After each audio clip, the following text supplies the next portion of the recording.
నమస్తే అండి. ఇప్పుడు కన్యా రాశి వారికి. కన్యా రాశిలో ఉత్తరా నక్షత్రం 2, 3, 4 పాదాలు, హస్త నక్షత్రం 1, 2, 3, 4 పాదాలు, చిత్తా నక్షత్రం 1, 2 పాదాలు. వారికి ఆదాయ వ్యయ రాజపూజ్యాలు ఎలా ఉన్నాయంటే ఆదాయం 5 గాను, వ్యయం 5, రాజపూజ్యం 5, అవమానం 2గా సూచిస్తున్నారు. కందాయ ఫలాలు ఉత్తరా నక్షత్రం వాళ్ళకి 3, 0, 3 అంటే అన్ని పాదాల వాళ్ళకి ఒకటే కందాయ ఫలం ఉంటుందండి. హస్త నక్షత్రం వాళ్ళకి 6, 4, 1, 1. చిత్తా నక్షత్రం వాళ్ళకి 1, 2, 4గా సూచించారు. 8వ ఇంట్లో కుజుడు, 9వ ఇంట్లో రవి, బుధ, శుక్రులు ఉండుట చేత అపకీర్తి, వృధా ఖర్చులతో ధన నష్టము, వికలము, మనోవిచారము అంటే మనసు అల్లుకల్లోలంగా ఉండడం, తరచూ ప్రయాణాలు, అప్పుల బాధ ఉంటుంది. ఊరికూరికే అకాల ప్రయాణాలు చేయడము, అప్పుల బాధ, ఇష్టం లేని భోజనము, తప్పక చేయవలసిన భోజనము, కులాచారములను పాటిస్తారు. అంటే మీ ఇంట్లో ఏ ఆచారాలు అయితే ఉంటాయో ఆ ఆచారాలని ఈ మాసం అంతా పాటిస్తారు. ప్రయత్న కార్యము లేదా ప్రయత్నంలో మీరు ఏదైతే కార్యాన్ని తలపెట్టారో ఆ కార్యం చేయడానికి చేసే ప్రయత్నాలన్నీ సఫలమవుతాయి, దిగ్విజయంగా పూర్తవుతాయి. తదుపరి వ్యవసాయదారులకి ఎలా ఉంది చూద్దాము. దిగుబడి సరిగా రాక అంటే పంట దిగుబడి మీరు అనుకున్నంతగా రాదు. నర్సరీ పళ్ళ తోటల వారికి చాలా బాగా కలిసి వస్తుంది.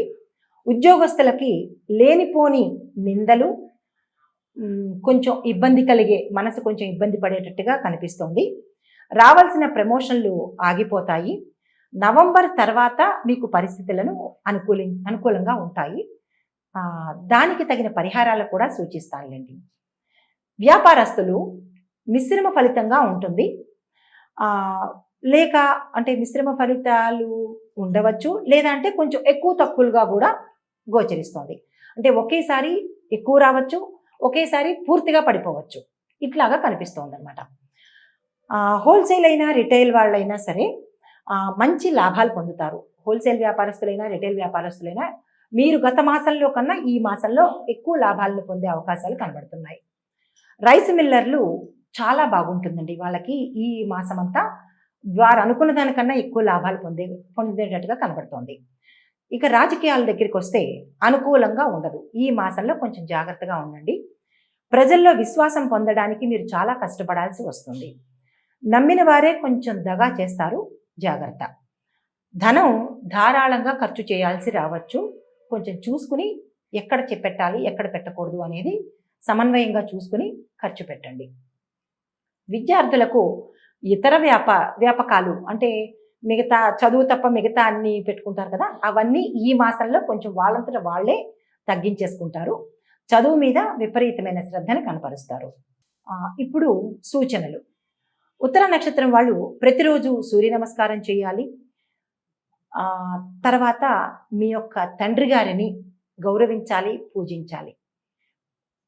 హస్త నక్షత్రం వాళ్ళు సోమవారం ప్రదోష సమయాన శివాభిషేకం చేయండి. ప్రదోష సమయం అంటే సాయంకాలం సమయంలో శివుడికి అభిషేకం ఇంట్లో చేసుకున్నా పర్వాలేదు, లేదు అంటే శివాలయానికి వెళ్ళి చేసుకున్నా ఫలితం కనబడుతుంది. రోజు చందమామని చూసి నమస్కరించండి. ప్రతిరోజు మర్చిపోకుండా చందమామని చూసుకుని నమస్కారం చేసుకోండి.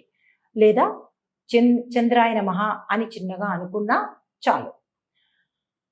చిత్తా నక్షత్రం వాళ్ళు ప్రతి మంగళవారం నియమాలు పాటించాలి. ప్రతి మంగళవారం ఒంటిపూట తింటారని కొంతమంది చేస్తారు, లేదు అంటే పూర్తి ఉపవాసం ఉంటారు. అది మంగళవార నియమాల్లోకి వస్తుంది. మీకు ఏది అనుకూలంగా ఉంటుందో ఆ మంగళవార నియమాలని పాటించండి.